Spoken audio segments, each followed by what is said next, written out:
Good morning DXN! Good morning DXN World! Muli ako pang inyong lingkod, DXN Mami Karen. At ngayon, dumayo na naman ako mga partner. Andito ako ngayon sa DXN Lingayen.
Good morning DXN! Good morning DXN World! Muli ako pang inyong lingkod, DXN Mami Karen. At ngayon, dumayo na naman ako mga partner. Andito ako ngayon sa DXN Lingayen service center natin. At nakakatuwa kasi ang ganda ng mga displays dito. At ang daming products mga partner. Kaya kung ikaw malapit sa area na to, naka-visit ka na, pwede ka ditong bumili. At syempre, kung gusto mong paramihin ang grupo mo dito, naku mga partner, sugod na dito sa ating service center sa Lingayen. Ito ay malapit lang sa Victory Liner na terminal at sa taas ng Producers Bank. So, ayan yung mga landmark natin. Kaya madaling-madaling hanapin lang mga partner. Visit na kayo. At ang ating Service Center Director ay si Sir Andrew Herrero. Ayan, pwede po kayong kumontak sa kanya kung kayo ay may mga katanungan. Ayan, at kasama ko dito ang magandang secretary ni Sir Andrew, si Miss Arlene. Ayan. Miss Arlene, ano nga ba ang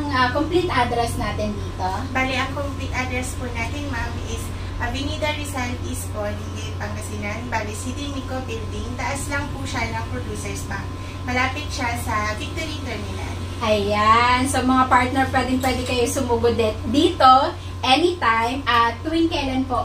Open po kami ng Mondays to Saturdays from 9 a.m. to 4:30 p.m. po.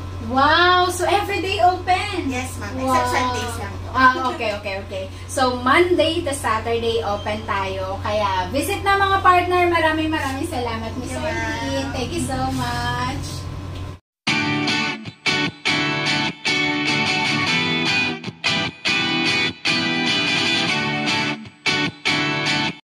Healthy, wealthy, and happy. You and your family. Yes. Today, tomorrow, and your future. Oh, family. wow. Only in this. So magsawa-sawa tayo mga guys, ha? Huwag niyong kalimutan yan. Magpamimbre po kayo dito sa Lingayen, pumasyal lang po kayo. Ang opisina namin ay dito lang sa second floor. Kung kikita niyo dyan sa Avenida S, ay doon sa Producers Bank sa taas. Okay? Welcome na welcome po kayo dito po sa Lingayen. Maraming salamat po sa inyo.